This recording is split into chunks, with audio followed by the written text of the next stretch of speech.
Coal mines regulation 2017 के chapter 6 plant और section के अंतर्गत रेगुलेशन 66 का अध्ययन हमारे यूट्यूब चैनल माइनी क्लासरूम विद तुलसीदास विश्वकर्मा के अंतर्गत हम आज शुरू कर रहे हैं। माइन के डिसकंटिन्यूएंस, अबंडनमेंट और क्लोजर के समय कौन कौन से प्लान और सेक्शंस को जमा करना है और उसमें क्या क्या जानकारियां देना है, ये सारी बातें आज के वीडियो में हम बताने वाले हैं आपको। आइए शुरू करते हैं। Regulation 66 plans and sections to be submitted after abandonment, closure and discontinuance. इसका पहला पॉइंट, जब भी कोई खान या कोई सीम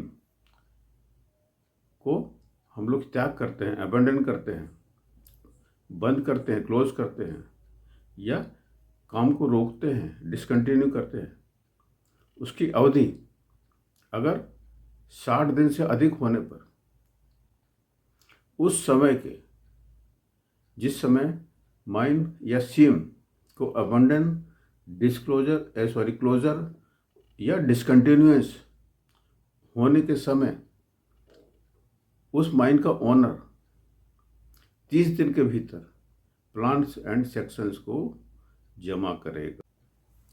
या डिसकंटिन्यूएंस होने के 90 दिन के भीतर कोल माइंस रेगुलेशन 65 के सब रेगुलेशन 1 की class A, B, C, E और G के अंतर्गत बनाए गए प्लान और सेक्शन की up to date 2 true copy जमा करेगा।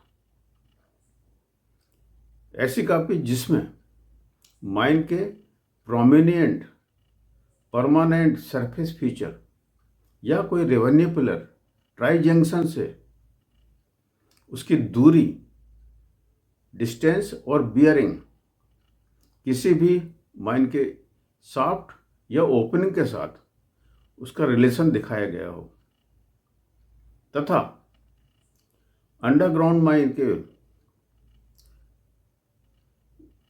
वाटर डैम की पोजीशन और उसके कंस्ट्रक्शन के पर्टिकुलर्स, डिटेल्स और वर्किंग के अंतिम स्थान के, लास्ट वर्किंग के अंतिम स्थान के स्पॉट लेवल भी उसमें दिखाए गए हों।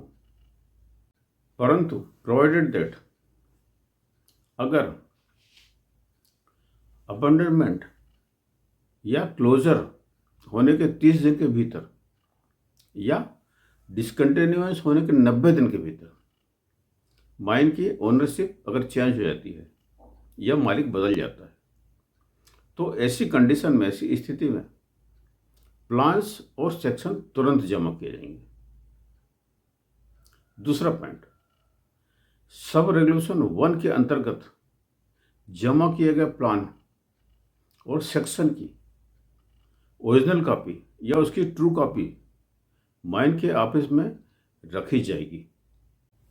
तीसरा point, chief inspector of mines चाहे तो कुछ शर्तों के साथ, कुछ कंडीशंस के साथ जमा किए गए प्लान्स और सेक्शन को प्रिपेयर करने में लगने वाली कॉस्ट या कीमत पर उनके पास जमा किए गए सब रेगुलेशन 1 के अंतर्गत प्लान्स और सेक्शन की कॉपीज नीचे बताए गए लोगों को दे सकते हैं।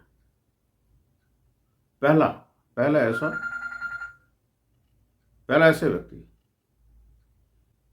जिसका, ऐसा लीगल व्यक्ति या पर्सन जिसका उस माइन या सेक्शन में मौलिक या कोई बोनाफाइड इंटरेस्ट या अधिकार या हक हो। दूसरा व्यक्ति उस माइन के बगल वाली माइन के ओनर, एजेंट या मैनेजर को दे सकते हैं। ऐसे 2 आदमी को कुछ पैसे जमा करने पर उसको दी जा सकती है। तो यह हो गया रेगुलेशन 66 के अंतर्गत प्लान्स और सेक्शन कौन कौन से जमा करने हैं उसका वीडियो। आपको अच्छा लगा हो तो दूसरों को भी दिखाएं जो परीक्षा दे रहे हैं। बहुत बहुत धन्यवाद आपका देखने के लिए।